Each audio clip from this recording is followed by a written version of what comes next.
Énormément de littérature japonaise pour l'instant et en tout cas ici et maintenant. Oui, et puis la littérature japonaise a été mise à l'honneur au Salon du Livre de Paris qui vient juste de se clôturer.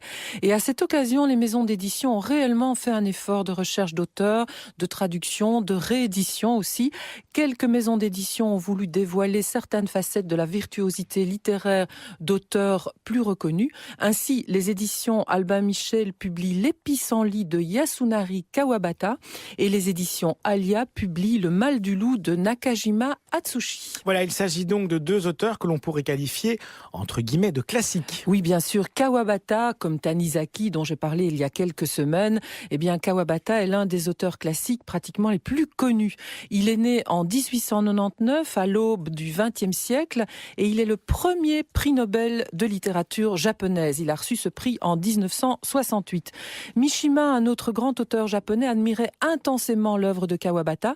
Ils partagent d'ailleurs la même fin puisqu'ils se sont donné la mort tous les deux. Ouais. Alors l'autre auteur est né à Tokyo en 1909. Il est mort à 33 ans et Nakajima Atsushi est surtout connu pour ses nouvelles qui illustrent son immense culture, notamment sa connaissance de la littérature européenne, de la Chine, de l'histoire avec un grand H. Ses écrits stylisés magnifiques portent la marque d'une imagination très personnelle. Alors peut-on dire que des auteurs modernes un peu cultes comme pour toute une génération comme Haruki Murakami, c'est pas facile hein, non, tous ces noms, ouais, c'est vrai ont été influencés par ces maîtres. Mais tout à fait, ce qui frappe lorsqu'on lit ces deux auteurs, c'est le glissement du réel au fantastique, du monde concret à un monde parallèle. Le roman de Kawabata, Les Pissenlits, est très singulier. Une jeune femme souffre d'un mal étrange, elle souffre de cécité devant les corps humains, elle ne voit pas certaines parties ou l'entièreté du corps des autres.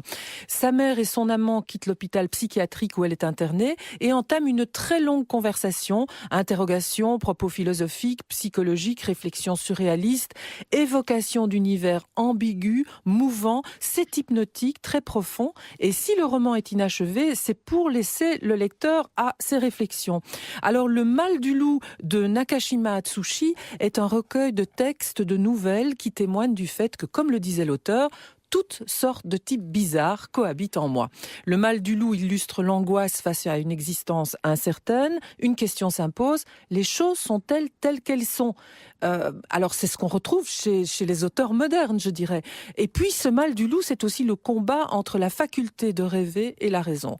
Tout cela mis en scène sur des îles stigmatisées par l'histoire avec un grand H, à travers différentes occupations de ces îles japonaises.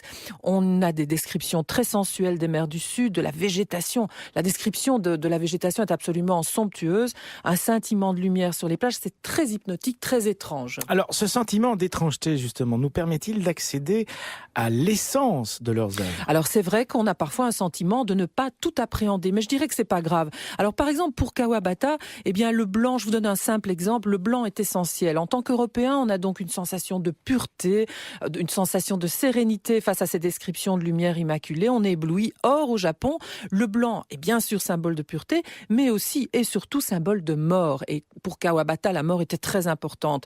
Alors écoutez, s'il y a certaines choses qui nous échappent, ce n'est pas très grave, parce que je dirais que ces romans sont absolument hypnotiques, très intéressants, et puis ce sont des auteurs classiques, donc rien ne vous empêche d'aller un peu fouiller. Il y a eu des tas de choses qui ont été écrites sur Kawabata, qui, je le rappelle, a été prix Nobel de littérature. C'est l'occasion de plonger dans cette littérature japonaise absolument fascinante. Donc, un roman publié par les éditions Albin Michel, un roman de Kawabata, Les Pissenlits, c'est un Kawabata inédit. Entre parenthèses, les pissenlits sont symbole de printemps au Japon. Ça tombe bien. Voilà, ça tombe bien. Et Nakajima Atsushi, Le Mal du loup, c'est aux éditions Alia.